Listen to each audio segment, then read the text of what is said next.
야고보서 5장 15절에 있는 말씀, 믿음의 기도에 대한 야고보의 기록인데요. 15절, 16절, 17절까지 같이 보도록 합니다. 야고보서 5장 15절, 16절, 17절, 18절까지 15절부터 18절까지 같이 한 목소리로 읽도록 하겠습니다. 믿음의 기도는 병든 자를 구원하리니 주께서 그를 일으키시리라. 혹시 죄를 범하였을지라도 사하심을 받으리라. 그러므로 너희 죄를 서로 고백하며 병이 낫기를 위하여 서로 기도하라. 의인의 간구는 역사하는 힘이 큼이니라. 엘리야는 우리와 성정이 같은 사람이로되 그가 비가 오지 않기를 간절히 기도한즉 3년 6개월 동안 땅에 비가 오지 아니하고 다시 기도하니 하늘이 비를 주고 땅이 열매를 맺었느니라. 아멘. 앞서 말씀드린 대로 기도의 응답은 구함과 비움에 있습니다. 무엇을 구해야 되는지를 아는 것이 중요하고 무엇을 비워야 되는지 아는 것이 중요하죠. 구할 때는 간절함으로 구하는 것이고 비울 때는 결단함으로 비워야 됩니다. 구한다라는 표현에 우리가 간절함이 담기지 않으면 그 구함은 응답되지 않습니다. 근데 그 간절함이라는 건 사실은 우리의 어떤 액션이나 어떤 행동을 말하는 것이 아니라 마음의 솔직함을 말하죠. 그래서 외마디 외침이라도 늘 말씀드리지만 어떤 의성어 표현이라 할지라도 그 표현 자체가 하늘의 문을 열 수 있는 통로가 된다는 겁니다. 어저께 우리 아들들하고 범블비라고 로봇 영화가 나왔더라고요. 그래서 큰아들이 보고 싶다고 해서 밤 10시에 보기 시작하는 바람에 12시 반까지 보다 잤는데 재밌더라고요. 근데 한 가지 참 그걸 보면서 그런 생각이 들었어요. 로봇가 주인공이에요. 요즘 이제 CG라고 그러잖아요. 컴퓨터 그래픽이 굉장히 잘 돼 있더라고요. 그래갖고 인물 묘사가 되는데 참 재미난 경험을 한 게 뭐냐면 로봇라는 어떤 범블비라는 어떤 로봇 형상이 이제 CG로 표현이 되는데요. 얼굴 표정이 말을 해요. 그러니까 영어로 말하는 게 아니라 우리말로 번역하지 않아도 그 표정이 지금 슬프다, 기쁘다, 행복하다가 나타나더라고요. 하나님도 마찬가지겠다라는 생각이 들었어요. 그 영화 보면서. 그래서 그 범블비라는 그 로봇가 막 뭔가를 장난치다가 그 꼬마아이가 뭘 부탁을 해요. 그랬더니 그걸 해놓고서 근데 그 로봇은 안기를 이렇게 쪼그리고 앉아더라고요. 근데 그것도 아마 그렇게 일부러 그렇게 한 것 같아요. 그러니까 좀 멋있는 거대한 로봇이 아니라 예쁜 로봇을 만들려다 보니까 앉는 자세가 아기가 앉는 자세 같아요. 그러니까 이제 무릎 꿇고 쪼그리고 앉아있는 이런 자세인데 그래서 나 잘했지라는 표정으로 쳐다보는 장면이 클로즈업에서 이렇게 나오는데 그런 모습을 보고 계시는 하나님의 모습 상상하시면서 기도하면 훨씬 더 기도가 우리가 좀 실제적인 기도를 할 수 있지 않을까. 이건 늘 말씀드리지만 잘 안 되는 것 같아요. 솔직한 기도가. 그렇죠? 눈치 와서 그런지 몰라도. 그러니까 구하는 건 간절함이 있어야 되고요. 그리고 또 하나는 비움에는 결단이 있어야 됩니다. 그러면 오늘 본문 얘기로 하자면 어떻게 될까요? 15절 16절이 그 구함에 대해서 우리가 이야기할 때 죄에 대한 문제가 걸렸을 때 어떻게 비워야 되는지를 얘기하는 거라면 17절과 18절은 우리가 구하는 것이 걸렸을 때 우리가 무엇을 결단해야 되는지 이야기하고 있습니다. 15절 16절에는 믿음의 기도가 병든 자를 구원하기 위해서 우리가 비워야 될 건 뭘까요? 죄라는 부분이 되겠죠. 그리고 17절과 18절에는 우리가 엘리야의 기도를 통해서 구함을 통해서 하나님이 우리에게 비우기를 원하시는 게 있는데 그게 뭘까요? 17절엔 3년 6개월 동안 비가 오지 않는 거거든요. 그거는 하늘의 심판을 요청하는 엘리야의 기도였습니다. 그래서 이 기도가 응답돼서 바알 선지자와 아세라 선지자와의 싸움이 시작이 됐는데 그리고 나서 그가 간절히 기도했을 때 비가 왔다고 하지만 이 3년 6개월 동안 나도 동일한 고난에 참여할 것을 결단해야 이 기도를 할 수 있다라는 겁니다. 그러니까 심판이란 함께 겪는 것이지만 그 가운데 내가 그것을 겪겠다고 결단하는 때 하나님이 역사하신다는 거죠. 그래서 오늘은 그 치유에 대한 이야기를 좀 같이 나눠보려고 합니다. 지난주 나눔부터 좀 같이 가볼까요? 예, 프린트물 가져가셨나요? 네네. 보겠습니다. 구하는 것은 잘못이 아니다. 청원 기도에 대한, 예, 똑같이, 여기 지난주 거 제가 여기 적어놨으니까 거기 앞에 적혀 있는 게 지난주 겁니다. 오늘 나눠드린 프린트물에. 네.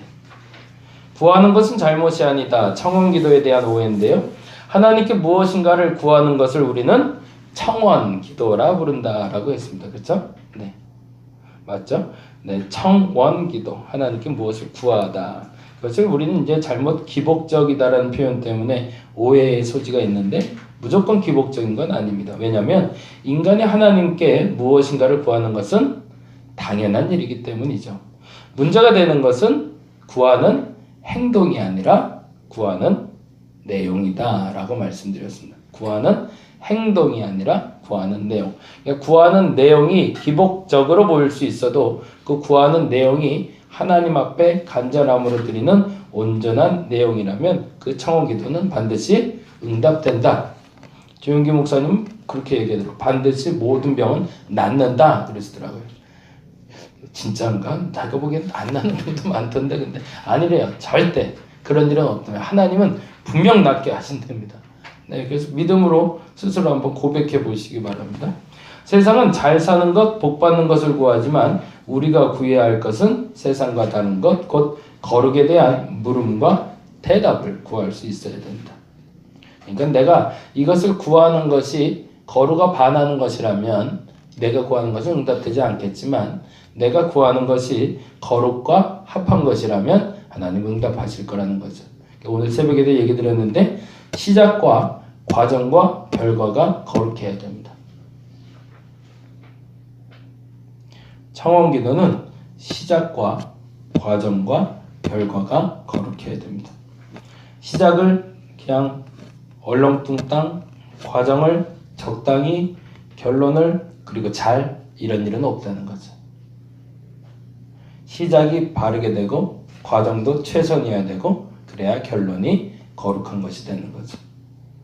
근데 만일에 시작도 좋았는데 그리고 과정도 좋았는데 결론이 나쁜 경우가 없다는 거죠. 그럴 수는 없다는 거죠. 분명 어딘가에서 문제가 발생했다는 겁니다. 조용규 목사님 병이 낫는다고 얘기할 때 그 전제는 진짜 기도를 했는가? 그리고 그 진짜의 과정을 밟고 있는가에 있다는 겁니다. 그렇지 않기 때문에 병이 안 낫는다는 거예요. 시작이 바르고 과정이 적당히 하는 최선이라면 결론은 항상 옳습니다. 믿음으로 선포하시기 바랍니다.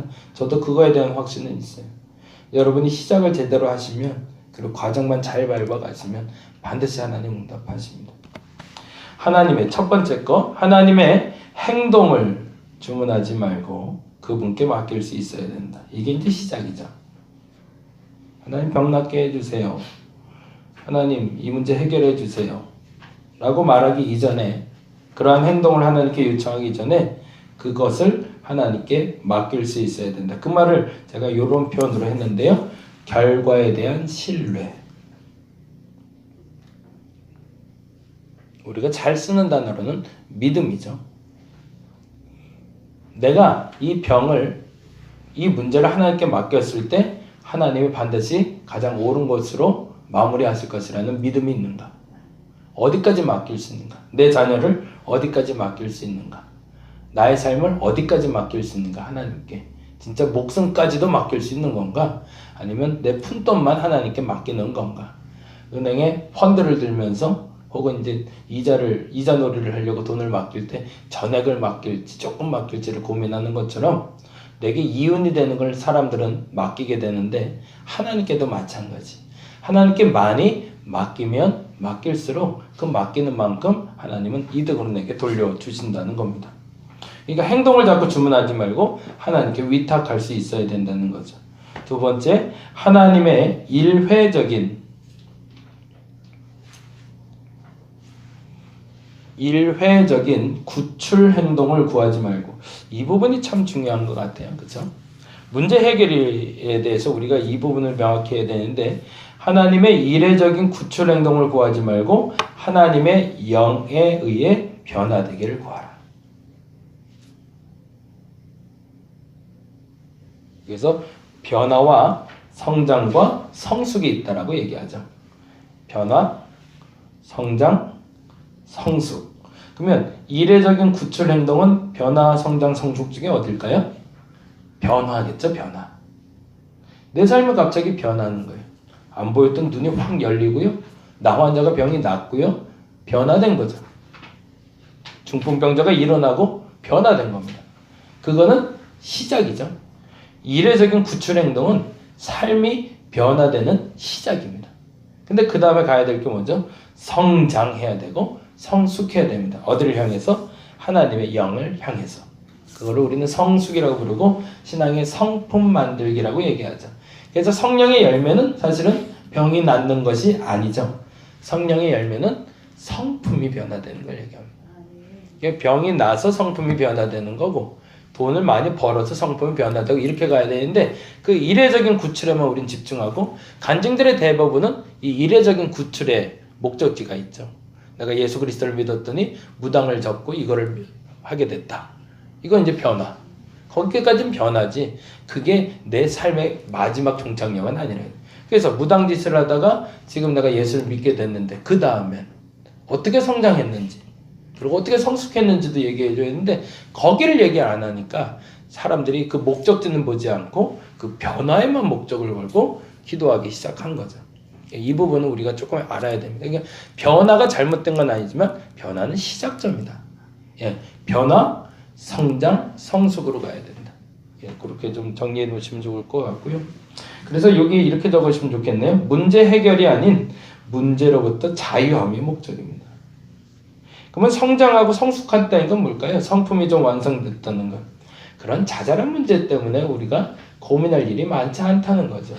그래서 어떤 분들은 오히려 병이 들거나 몸이 약해지면 하나님께 감사한대잖아요. 왜 그럴까요? 더 많이 하나님께 의지할 수 있으니까. 저도 기도할 때 그런 얘기들 많이 하는데요. 진짜 이거는 듣는 사람 입장에서 어떻게 듣느냐에 따라서 큰 차이가 있을 것 같은데 말기암이 걸리시거나 좀 위태로운 상황이 있는 분들한테는 저는 진짜 감사하시라고 얘기해요.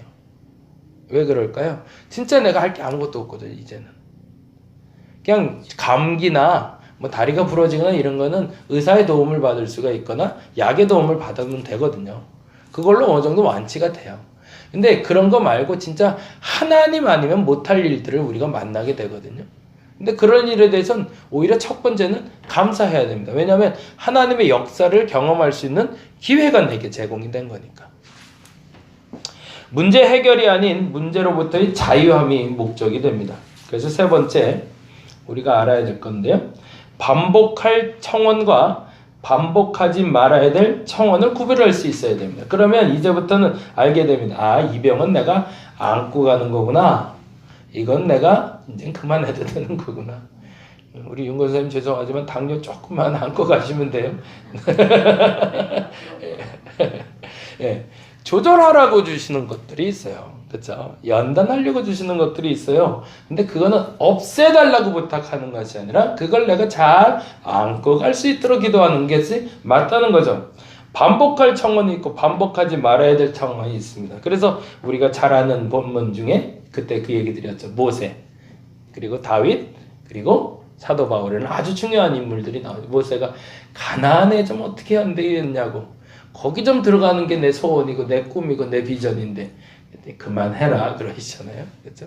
다윗에게도 성전 좀 짓게 해달라고. 그거 짓는 게 내 소망인데 그것 좀 하게 해달라고. 됐다고 그러시잖아요. 사도 바울에게도 그러잖아요. 이 가시만 없으면 내가 어마어마한 일을 할 수 있을 것 같다고. 그 가시를 학자들 얘기는 간질이라고 얘기를 해요. 간질이나 눈병. 예, 안질이나 간질 두 가지라고 얘기하는데 안질이든 간질이든 사도 바울 입장에서 굉장히 기분 나쁜 병이거든요. 왜냐하면 만일에 간질이라면 설교하다가 거품 물고 쓰러지는 거거든요.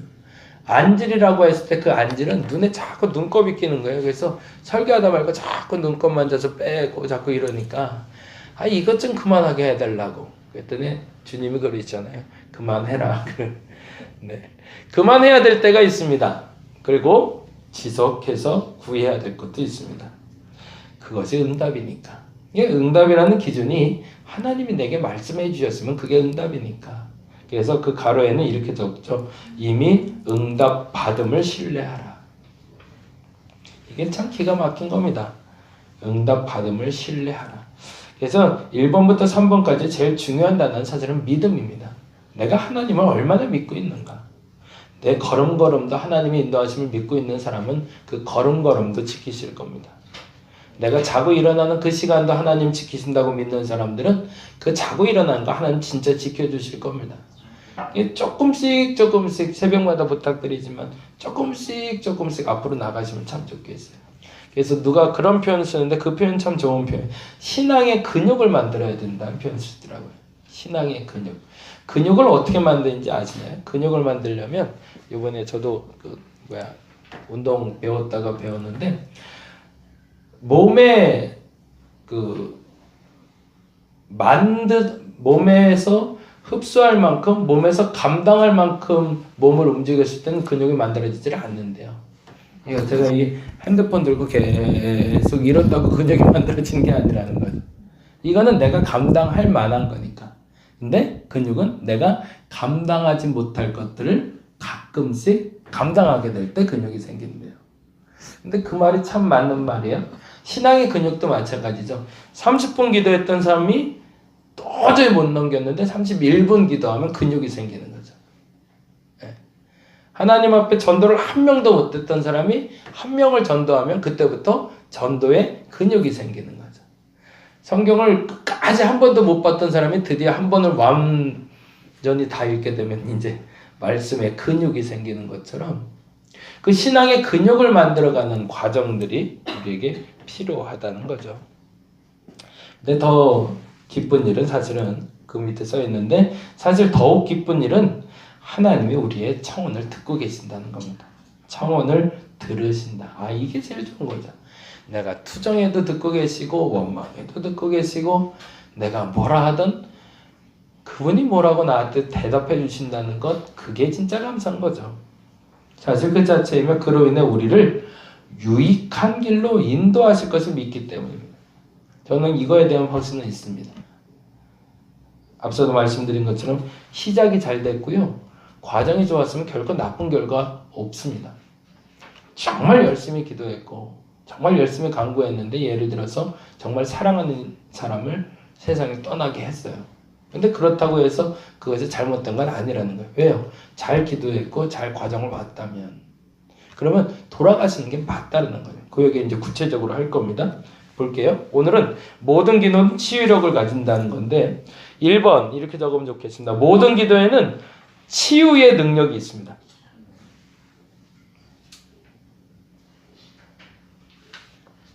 모든 기도는 어떤 것이든 어떤 방법으로든 반드시 고치십니다. 치유의 능력이 있습니다. 그래서 김영복 목사님은 두 가지 치료를 얘기하지만 제가 하나를 더 붙이고 싶었는데요. 첫째는 김영복 목사님이 말하는 건 가로에는 점진적인 치료와 즉각적인 치료가 있다라고 얘기를 합니다.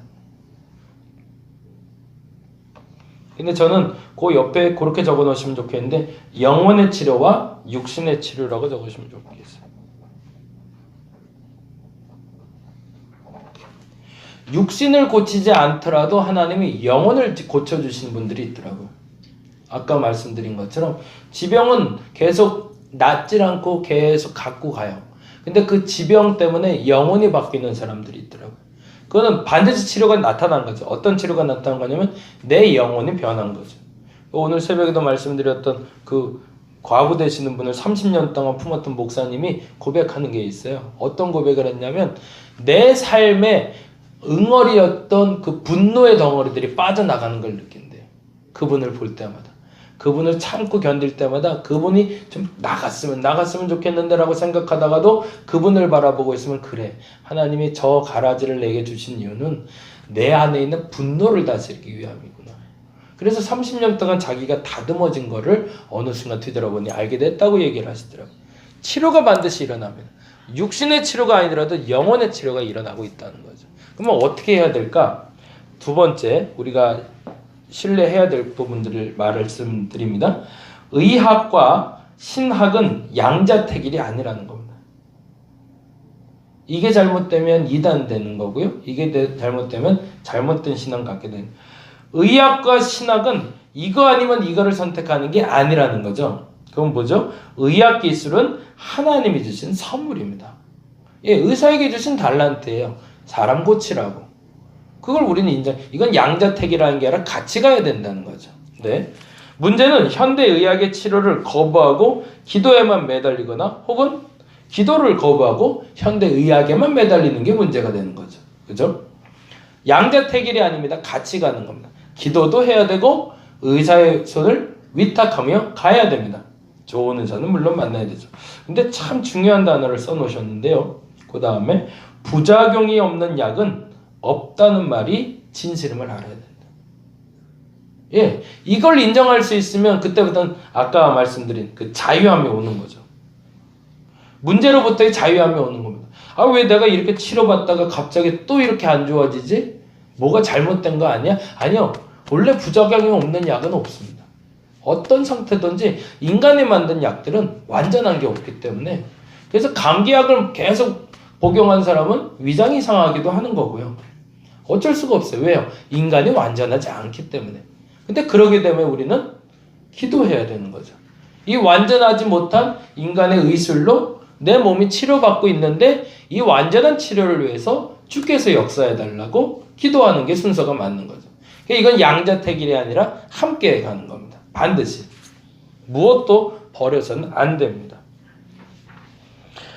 그래서 치유기도에 대해서 다음과 같이 제안을 하고 있습니다. 첫 번째, 치료의 전 과정을 통해 하나님의 영과 더욱 친밀하기 위해 기도하셔야 됩니다. 하나님이 원하는 방법이 뭔지를 알기 위해서입니다. 약을 조금 더 먹어야 될지, 이제는 약을 끊고 다른 일을 해야 될지. 때로는 병과 함께 살아야 할 수도 있다. 그 경우 질병에서 하나님께로 눈을 돌려야 된다. 이게 이제 아까 말씀드렸던 바울과 같은 경우겠죠. 이제는 그 이상 그 질병을 없애달라고 기도할 것이 아니라 그 질병을 내가 어떻게 안고 가면 좋을까요를 물을 수 있어야 된다는 거죠. 생명을 강화시키는 삶의 방법들이 사실은 여러 가지 있는데 지금 좀 어려운 단어긴 하죠. 병에는 원인과 결과가 있다는 거죠. 사람의 몸에 병이 생겼을 때는 다음과 같은 크게 5가지 이유 때문인데, 첫째는 기질적으로 유전적으로 오는 유전적인 당뇨가 있고요. 그렇죠? 유전적으로 암병에 걸리는 분들이 있고요. 우리는 기질적으로 가지고 있는, 유전적으로 가지고 있는 병들이 있습니다. 그거는 내가 고칠 수 있을까요? 못 고칩니다. 다스리는 것들이죠. 그건. 기질적이나 유전적으로 오는 것들은 내가 고치는 것이 아니라 다스리는 겁니다. 그러면 이 부분은 내가 어떤 기도를 해야 될까요? 낫게 하옵소서가 아니라 다스릴 수 있게 기도해야 되겠죠. 네. 우리 둘째가 동물 알러지가 있는데 고쳐질 수는 없을 것 같아요. 근데 다스릴 수는 있을 것 같아요. 근데 다스리는 방법을 저희 집사람이 알려줬는데 참 재미있는 얘기를 하더라고요. 한번 나중에 실험을 해보고 싶은데, 강아지를 한 마리를 키우면 동물 알러지에 내가 반응을 한대요. 강아지를 한 마리를 키우면. 근데 강아지를 2마리를 키우면 내가 반응을 안 한대요. 수의사가 그랬대요. 제가 그런 게 아니라. 네. 그러니까 더 좋겠네요. 우리 애한테는. 나중에 해서 큰맘 먹고 2마리 한번 키워보려고 그러는데. 그것도 참 신기한 하나님의 섭리예요. 짝이 있어야 된다는 거네요. 그렇죠? 동물에 짝이 생기면 사람에게 해가 되지 않는다는 거예요. 이건 다스리는 방법이겠죠. 얘가 동물에 대한 알러지를 고치는 방법이 아니라 다스릴 수 있는 방법을 만들어주는 거죠. 기질과 유전적인 건 변하지 않습니다. 그게 변하면 그건 안 되는 거죠. 그럼 하나님의 창조 섭리를 깨는 거니까. 약하게 태어났고 강하게 태어난 겁니다. 그걸 다스려가는 거죠. 네, 두 번째는 음식과 기타 섭취물 때문에 병에 걸립니다. 과도한 식사 혹은 너무 절제된 식사가 우리에게 건강을 해롭게 할 수도 있다는 거죠. 그리고 또 하나, 생활 습관. 아침에 늦게 일어나고 저녁에 늦게 자고 뭐 이런 규칙적이지 않은 습관들이 우리에게 병을 가져다 줍니다. 네 번째는 생활 환경. 주변을 항상 깨끗이 하는 사람은 그래도 병이 없죠. 요번에 그러니까 이게 참 문제가 되는데 난민들이 많이 발생하잖아요. 우리나라에 이제 홍역이 또 들어왔는데 그 이유가 거기에 있다고 누가 얘기를 하더라고요. 동아일보인가 중앙일보 사설에 보니까 그런 얘기가 나오던데 난민들이 들어오는 거를 어느 한 나라는 받기로 하고 어느 한 나라는 안 받기로 했대요. 그래갖고 이 나라가 받으니까 사람들이 막 박수를 쳐주고 이 나라는 어떻게 난민도 안 받았냐? 너희도 그럴 때 있었는데 그렇게 했는데 이 난민을 받았던 사람들에게 옛날에 사라졌던 그 홍역과 같은 질병이 나타나기 시작했다는 거예요. 그게 도대체 이 병의 원인이 뭘까라고 찾아봤더니 난민으로 해서 들어온 사람들이 몸이 불결한 상태에서 들어오니까 이 몸에 항체가 없어졌대요. 그러니까 그 병을 안고 들어오게 됐다는 거죠. 근데 정말로 웃기지도 않은 일은 우리가 며칠만 그렇게 방치돼도 그 약한 사라졌던 질병까지도 우리 몸에 싹트기 시작한다는 거죠. 그러니까 얼마나 우리가 문화적으로 취약한 존재들인지를 인정하고 살아야 되는데 그걸 인정하지 못하는 게 우리 인간임을 다시 한번 보여주는 한 단면이기도 합니다. 생활 환경이 그래서 작은 집이라도 큰 집이라도 상관없어요. 항상 깨끗하게 관리하는 것이 제일 중요합니다. 감기는 손만 잘 씻어도 안 걸리잖아요. 손발만 잘 닦아도 좋고. 다섯 번째는 이건 다 인정해야 되는 건데 노화. 늙습니다. 늙는 건 인정해야 돼요. 아무리 주름 피고 목 피고 그래도 늙는 건 방법이 없어요. 예. 겉껍데기만 깨끗이 해놔도 아내가 다 골았는데 어떡할 거예요. 그거는 인정해야죠. 그렇죠? 그래서 예전에 섬기던 교회 목사님네가 9남매였는데 9남매가 다 건강했어요. 나이 90대까지 다 한 명도 안 돌아가셨어요. 그래서 야 기이한 일이다. 이런 일도 다 있을까 싶을 정도로. 근데 누님 되시는 분이 그 LA에 사셨는데 똑같구두를 신고 다니신대요. 90대신 분이. 그래서 빨간색 똑같구두를 신고 다니신다고 막 자랑을 하시더라고요.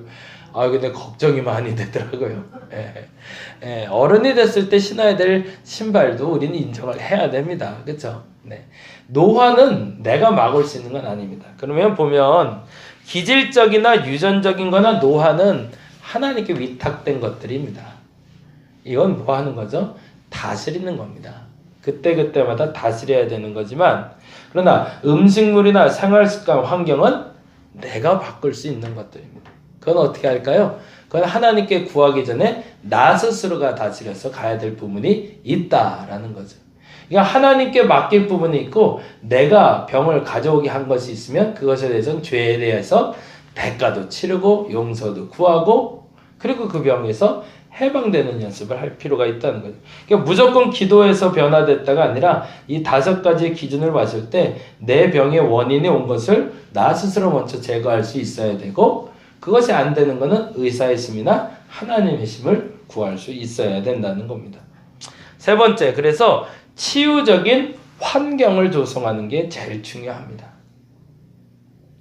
영적으로나 육적으로나 정신적으로나 스트레스가 없는 그 옆에 스트레스 등에 제가 잘못 썼네요. 스트레스가 없는인데 스트레스 등이라고 했는데요.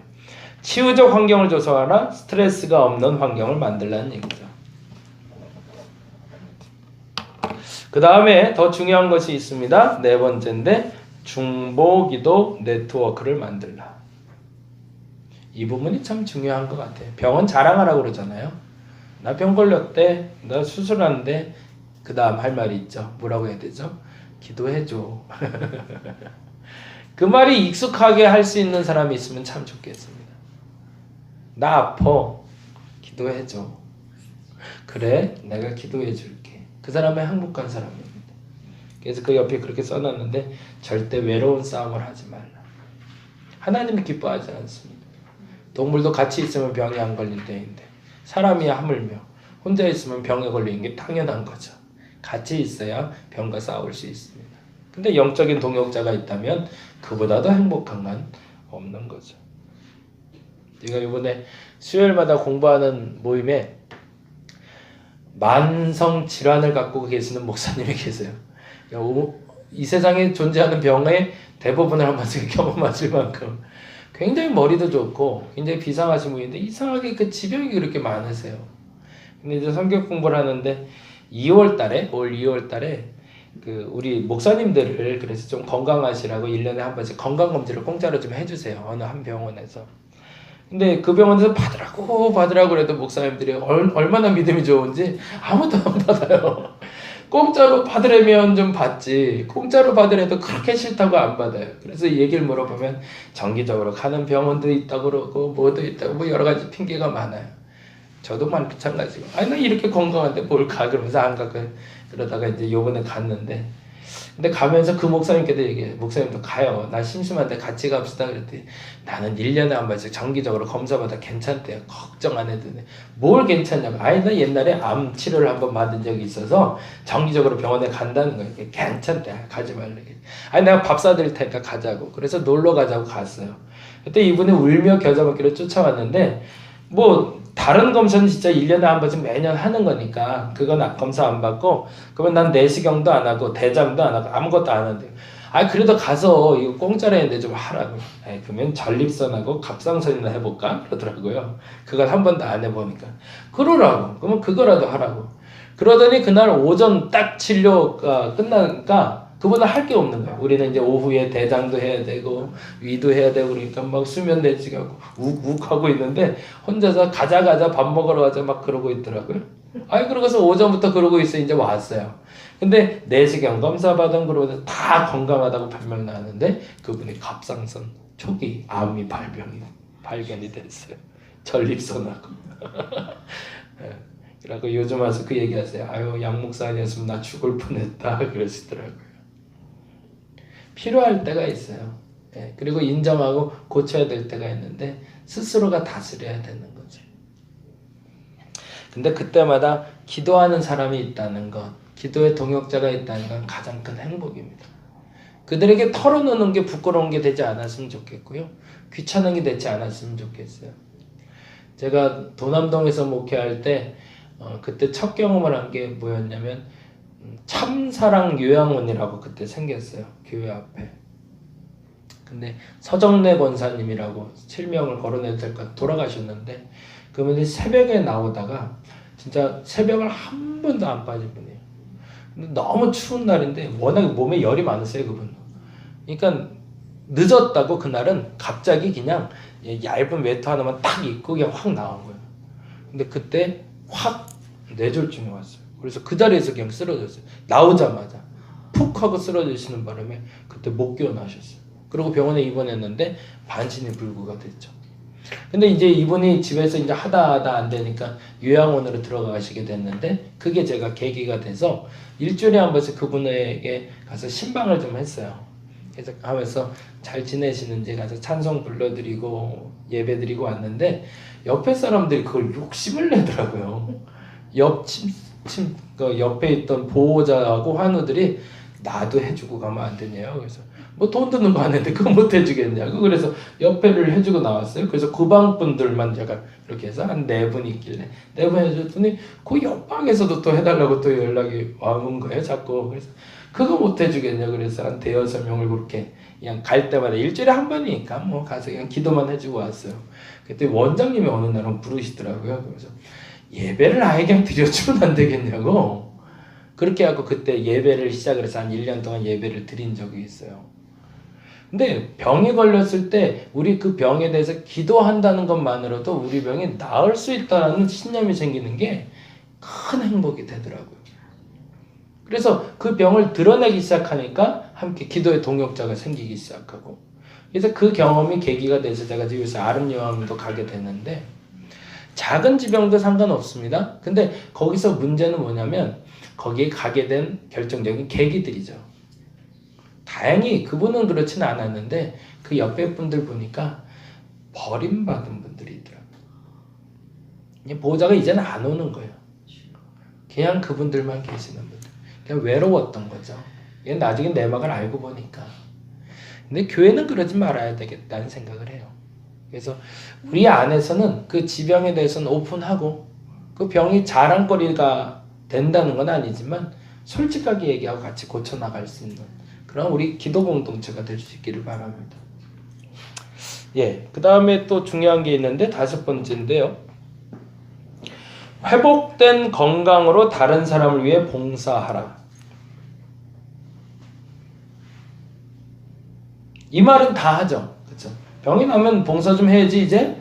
예, 병이 나면 이제 하나님 일 좀 해야지 라는 얘기 많이 하잖아요. 근데 그 옆에 가로하고 이렇게 해놨어요. 완전한 회복 후 봉사란 이미 늦다. 이건 무슨 말일까요? 조금의 회복의 조짐이 보이거나 내게 믿음이 생기면 그때부터 봉사는 시작하는 게 마땅하다는 거죠. 이거 완벽하게 난 후에 완벽한 기도 응답 후에 내가 봉사하겠다고 하지 말고 그때 하나님의 뜻으로 하나님의 다스림이 나타났다라고 시작됐다면 그때부터 봉사 시작하라는 겁니다. 그것을 하나님 기뻐하시는가.